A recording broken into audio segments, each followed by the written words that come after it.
If your brain currently has, I don't know, 50 tabs open. Oh, at least 50. Right, 50 tabs open, and they're all playing a completely different alarm sound.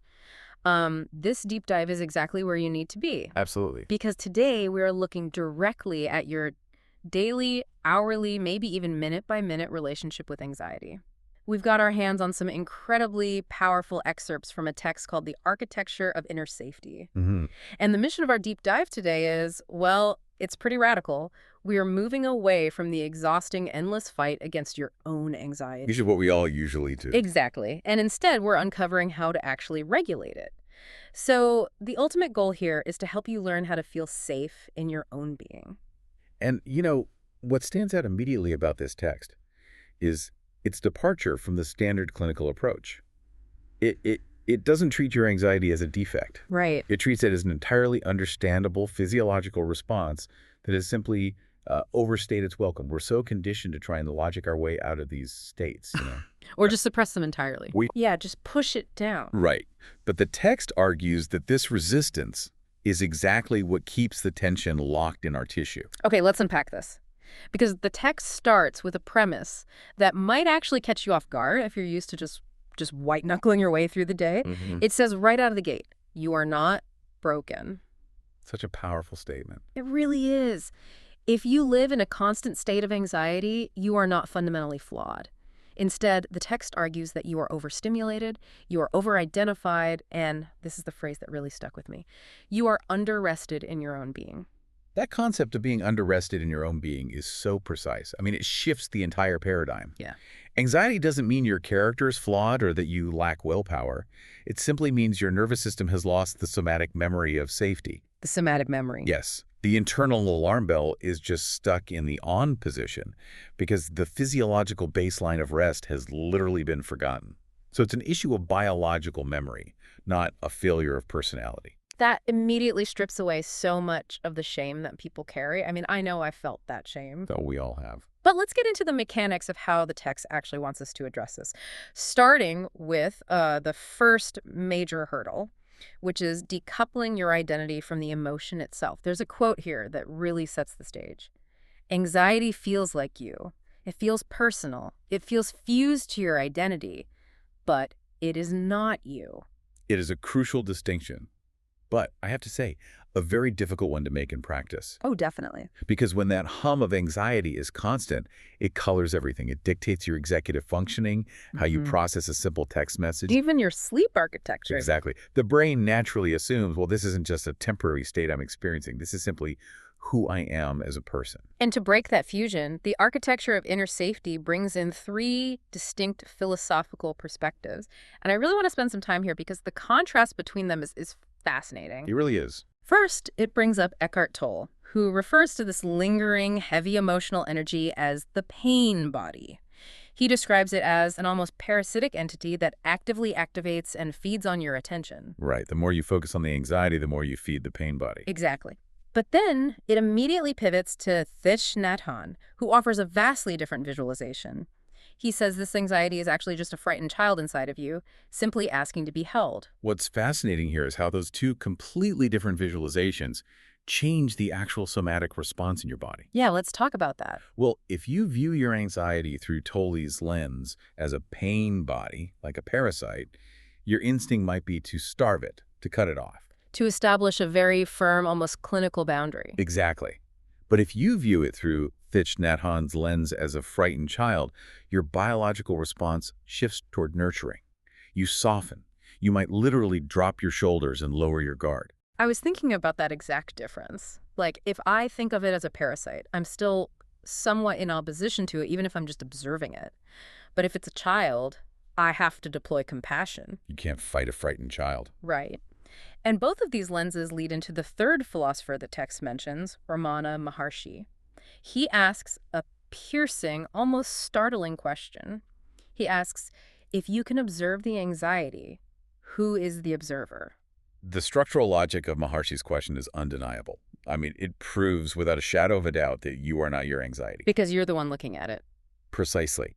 If you have the capacity to notice your heart rate elevating or to feel your chest tightening, There is a consciousness within you doing the noticing that is entirely distinct from the physical sensation itself. Yeah. You are the sky, and the anxiety is just the weather passing through it. Okay, let me play devil's advocate for a second, though. Sure. That visual of the sky and the weather sounds great in a quiet room while you're reading a book. Oh, absolutely. But when you are in the middle of a full-blown anxiety spike, when the emails are piling up, the deadlines are shifting, and your chest is completely tight, remembering that you are the sky feels almost impossible. How does the text bridge that gap between high-level philosophy and sheer in-the-moment panic? It bridges it with a highly specific, actionable linguistic shift. The text explicitly instructs the reader, the next time that spike happens, do not say, I am anxious. I am anxious. Right. Saying I am claims the state as an identity. It fuses the weather to the sky. Instead, you are instructed to say, anxiety is here. Anxiety is here. Wow, it feels like a tiny grammatical tweak, but the implications are huge. You aren't claiming ownership of it. Exactly. You create immediate psychological distance. When you say anxiety is here, you acknowledge the physiological reality of the moment without inviting it to move in and take over your sense of self. It creates a wedge of space. Yeah. And as the text points out, in that space, there is power. You transition from being entirely consumed by a threat response to simply being the host of a temporary visitor. A very loud, uninvited visitor, maybe. Very loud, but a visitor nonetheless. What's brilliant about how the author handles this next section is that they don't just leave you with the linguistic philosophy, they actually force you to put it into practice while you're reading. Yes, the structural interruptions. Right. Multiple times in the text, the author will interrupt their own paragraph and instruct you to stop. They literally write, now take a deep breath before we continue. Inhale deeply, pause, then exhale.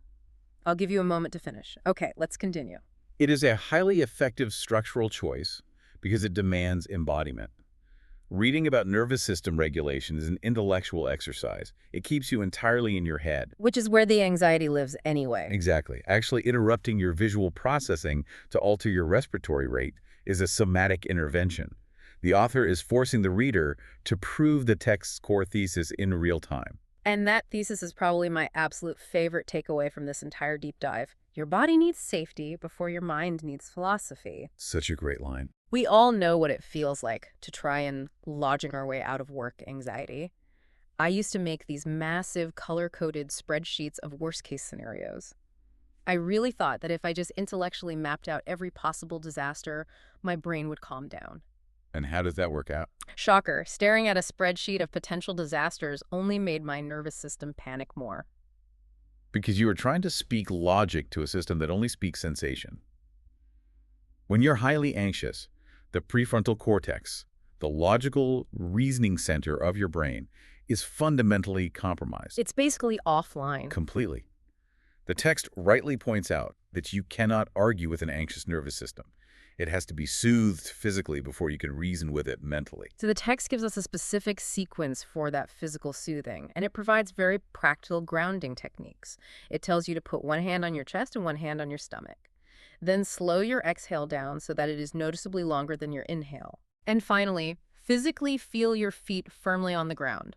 For those of us who know the mechanics of the nervous system, this is a very targeted biological override. It is.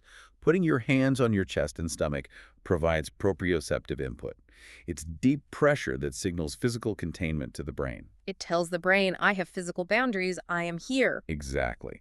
And more importantly, extending that exhale is a direct mechanical lever for the vagus nerve.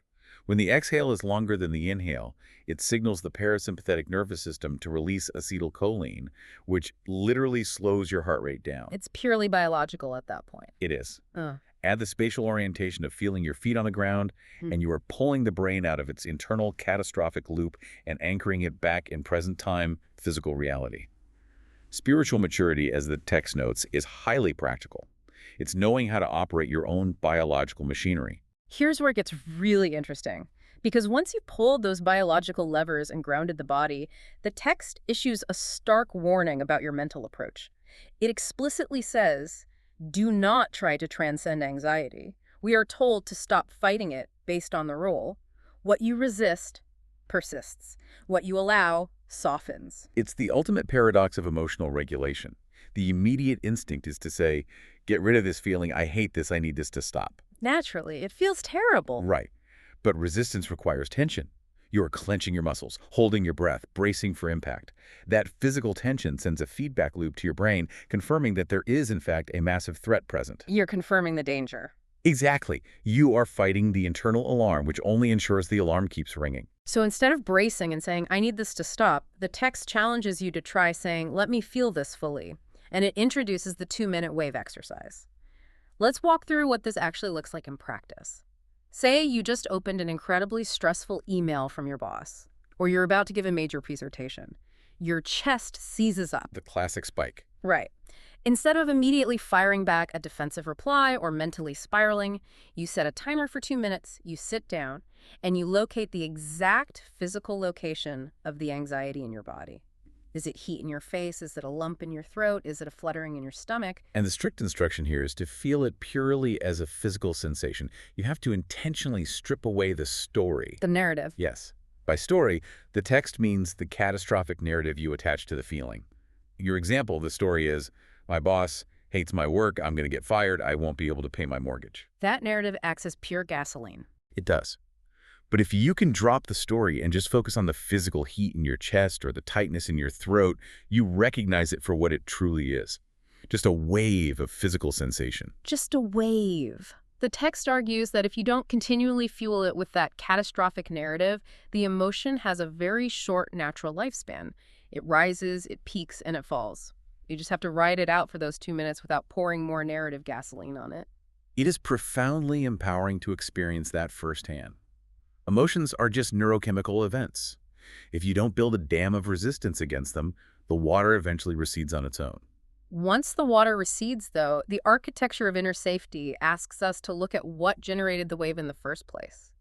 We have to look under the hood at the hidden beliefs that keep this constant anxiety churning. According to the text, it usually comes down to one of 4 core beliefs. These are so common. They are. The beliefs are, I am not safe, I'm not enough, something bad is about to happen, or I must control everything. Those 4 beliefs act as the background operating system for almost all chronic anxiety. They are running continuously. The self-inquiry the text demands is to gently ask yourself, is this absolutely true? But there's a major caveat here. You cannot ask this purely from an intellectual standpoint. You have to ask it directly, experientially. Let's clarify that difference because it's vital. Asking intellectually is just the prefrontal cortex doing its thing again. You might say, of course I'm safe. I'm literally sitting in my living room. Right. But asking experientially means tuning into the somatic holding pattern. You have to locate the part of your body that holds the belief, I must control everything, and sit with it. To really feel where that need for control lives. Exactly. The text points out that anxiety is almost always guarding an old wound. A person who believes they must control everything likely has a deeply ingrained historical experience where a sudden lack of control led to profound pain or chaos. The anxiety is functioning as a hypervigilant protector. It's doing a terrible job of it and making you miserable, but it genuinely thinks it's helping. It really does. Yeah. Which is why the text is so insistent that wounds do not need judgment. When you get angry at your anxiety, you are effectively judging the part of yourself that is desperately trying to keep you safe. Wounds require compassion, not criticism. That reframing is so powerful, and it leads directly to a concept in the source material that completely shifted my perspective. The text proposes that sometimes what we are labeling as anxiety isn't actually fear at all. This is the part that changes everything. It is. It says this feeling is just raw energy without direction. It calls it life force knocking at a closed door. This raises an important question, or really a series of very confronting questions that the text poses directly to the reader. If this anxiety is actually misdirected energy, where is that energy supposed to be flowing? The text asks, what are you avoiding? What conversation are you not having? What decision are you postponing? What truth are you suppressing? Those are the kinds of questions that make you squirm a little. What truth are you suppressing? It suggests that this buzzing, anxious feeling is actually the physical manifestation of your own intuition. It's the sheer discomfort of avoiding what you already know you need to do. If you are suppressing a significant truth, whether it's realizing you are on the wrong career path, or that a major relationship has run its course, it takes an immense amount of physiological energy to keep that truth buried. It's like holding a beach ball underwater. Exactly. That trapped energy rattles the cage of your nervous system. We slap the label anxiety on it, but it's really your own life force demanding that you take action and align with reality. It's life force knocking at a closed door. So, what does this all mean for our daily lives? We know we need to shift our language from I am anxious to anxiety is here. We know we have to regulate the physical body before we can rationalize with the mind. We know how to ride the 2 minute wave without the story and how to investigate those hidden beliefs. But how do we make this a permanent architectural change in our nervous system? Well, the text leaves us with a highly practical daily routine, reinforcing the idea that anxiety is not a thinking problem. It is an embodiment practice. And an embodiment practice requires daily repetition. The text prescribes a non negotiable 3 part daily routine: 10 minutes of stillness, 10 minutes of movement, and 5 conscious breaths before reacting to anything. It seems so simple. Right. 10 minutes of stillness, 10 minutes of movement, 5 conscious breaths. I know some listeners might hear that and think, I already do an hour of high intensity interval training and a 20-minute meditation. This is way too basic. But it's not about intensity, is it? It's about the specific signaling. It is entirely about consistency over intensity. The text explicitly states, consistency rewires the nervous system. You don't cure chronic anxiety by going on a 10-day silent retreat once a year. As nice as that sounds. That sounds lovely, but you alter the neural pathways through daily repetitive signaling. 10 minutes of absolute stillness proves to your hypervigilant system that it is safe to just exist without producing or defending. Just be. Yes. Then, 10 minutes of deliberate movement processes the residual cortisol and adrenaline out of the tissue, and those 5 conscious breaths before reacting, that is the ultimate circuit breaker. It inserts a wedge of space between a stimulus and your habitual response. Mm. Over time, you aren't just managing symptoms, you are literally building the architecture of inner safety, brick by brick, day by day. You're systematically upgrading the operating system. As we synthesize everything we've pulled from the architecture of inner safety today, the core message for you, the listener, is incredibly clear. You cannot think your way out of anxiety. You can't outsmart it with a spreadsheet. Definitely not. But by sitting with it, by utilizing tools like the 2 minute wave, by pulling those biological levers with your breath, and by consistently returning to this daily embodiment practice, you are doing the hard, beautiful work of learning how to feel safe in your own being. If we connect this to the bigger picture, it brings us right back to the comforting truth we established at the very beginning. You are not broken. You're not broken. Your anxiety is not a life sentence, and it is not a character flaw. It is a biological signal, it is a passing wave, and very often it is a misdirected energy trying to show you where your attention is truly needed. If the concepts we discussed today resonated with you, the text's final instruction is simply to practice them. Consistency is the key. Return to it. Return to it, exactly. And as we wrap up this deep dive, I want to leave you with one final lingering thought to mull over. It builds on that incredible idea from the text about anxiety being life force knocking at a closed door. If your anxiety is truly just raw, misdirected energy, what incredible things might you be capable of creating or achieving once you finally open that door? Think about it. What could happen if you invite that raw power into your true passions instead of spending all your precious energy trying to keep it locked out?